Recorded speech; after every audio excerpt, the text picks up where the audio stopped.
lẹ́wà. Orílẹ̀-èdè wa kàgbéga, kàgbéga, kàgbéga fàyè.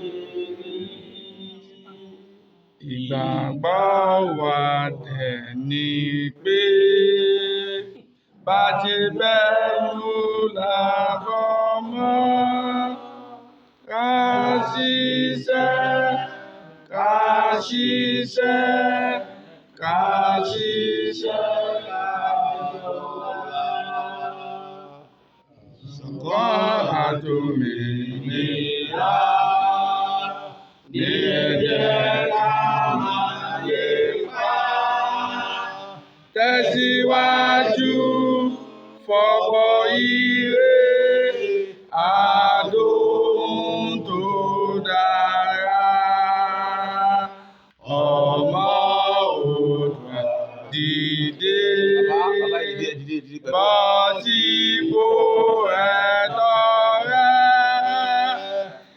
Ìwọ ni ìmọ́lẹ̀ ògo adúláwọ̀.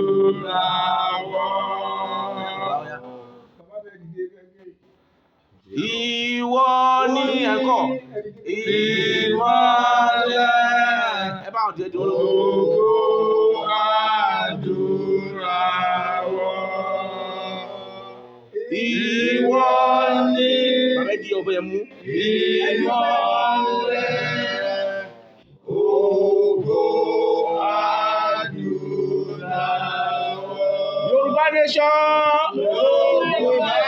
Yorùbá nation. Yorùbá nation. Orílẹ̀-èdè Yorùbá. Ní kíákíá. Orílẹ̀-èdè Yorùbá. Ní kíákíá. Orílẹ̀-èdè Yorùbá. Ní kíákíá. Happy birthday, sir. Long life And prosperity. Uye. to you.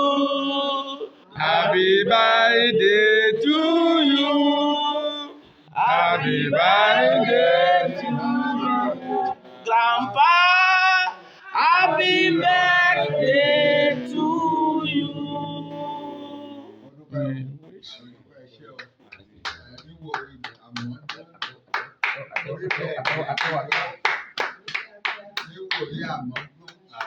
Tá a bá ń ṣe àjọyọ̀ ní ìwòye àmọ́dún orílẹ̀-èdè tiwa láti máa ṣe. Àmín, àṣẹ. Ọlọ́run ní bí wa lọ́nà. Àmín. Ọlọ́run ló ní gbogbo agbára. Kò sẹ́ni tó lè stop Ọlọ́run from doing what he wants to do. Bẹ́ẹ̀ni. Yeah. There is nothing too hard for him. That's our song. Moses ní nígbà tí àwọn ọmọ Israel jáde tán tó wá clear pé kò sẹ́ni tó lè lé wọn mọ́. Àwọn ọmọ Egypt ti àwọn àmì Egypt tán ti perish nínú òkun pupa. Moses ní wà ẹ̀yìn òwe ha. Is that possible?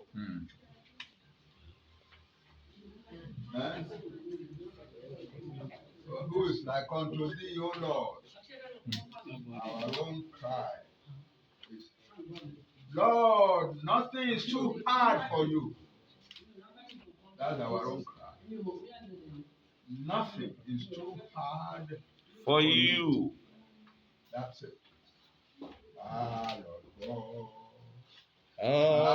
Lord God, you have slain our nation thy love and outstretched hand.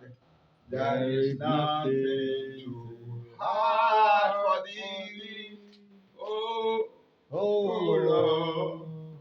There is nothing too hard hard for for thee. I congratulate you all. Thank you, sir. This time next year we'll be celebrating in our own homeland. Amen. The power of God will do it. The Amen. love of God will do it. Amen. There is nothing too hard for him. Amen. Right. So now we can eat our cake and drink our Champagne and and eat. And have fun. Be All right. merry. Okay. Thank you. Oh yeah, Mama, wa have big.